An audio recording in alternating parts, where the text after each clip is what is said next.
ಕಳೆದ ವರ್ಷ ಏಪ್ರಿಲ್ 29ಕ್ಕೆ ನೇಹಾ ಹಿರೇಮಠ್ ಹುಬ್ಬಳ್ಳಿಯಲ್ಲಿ ನೇಹಾ ಹಿರೇಮಠ್ ಅನ್ನುವಂಥ ಇಂಜಿನಿಯರಿಂಗ್ ವಿದ್ಯಾರ್ಥಿನಿಯನ್ನ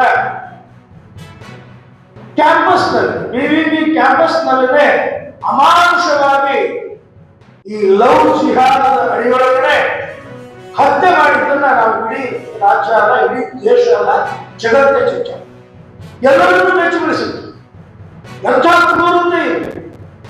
ಯಾವ ಮಟ್ಟದಲ್ಲಿ ಇವತ್ತು ರಾಕ್ಷಸೀಯ ವೃತ್ತಿ ಪ್ರವೃತ್ತಿ ಆಚೆ ಬರ್ತಾ ಇದೆ ಅನ್ನುವಂಥದ್ದು ಆ ಒಂದು ನೇಹಾ ಹಿರೇಮಠ್ ಘಟನೆಯಲ್ಲಿ ನಮ್ಮೆಲ್ಲರೂ ಕಂಡಿದ್ದೀವಿ.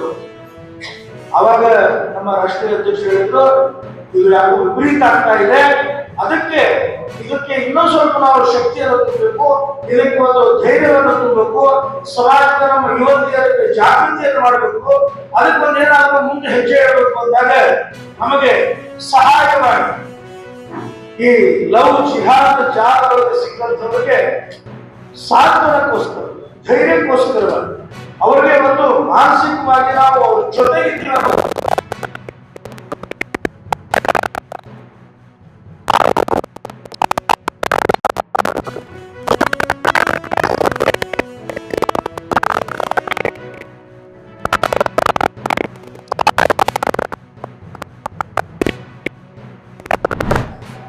ನೋಡಿ, ಉದಯಗಿರಿ ಗಲಾಟೆ ಮೊದಲನೇದಲ್ಲ.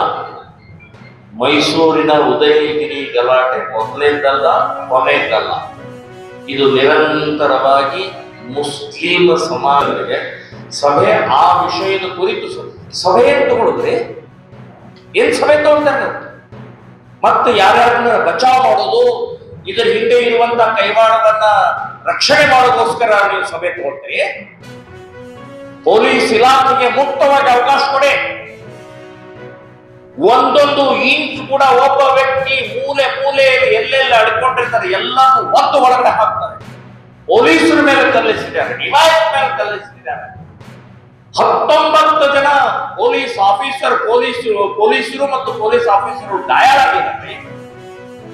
ಇನ್ನೇನು ಸಭೆ ಮಾಡ್ತಾರೆ ನೀವು? ಕಾಂಗ್ರೆಸ್ನವ್ರು ಹೇಳ್ತಾರೆ ಪೊಲೀಸರು ತಪ್ಪಿನಿಂದ ತನ್ವೀರ್ ಸೇಠ್ ಅಲ್ಲಿಯ MLA, ಆ ಕ್ಷೇತ್ರದ MLA ಹೇಳ್ತಾರೆ ಪೊಲೀಸರು ತಡ ಮಾಡಿದ್ರಿಂದ, ಅಂದ್ರೆ ತಡ ಮಾಡಿದ್ರಿಂದ ಕಲ್ಲಿಸಿದ, ಬೆಂಕಿ ಹಚ್ಚಿದ. ಏನ ಅಫ್ಘಾನಿಸ್ತಾನ, ಪಾಕಿಸ್ತಾನ?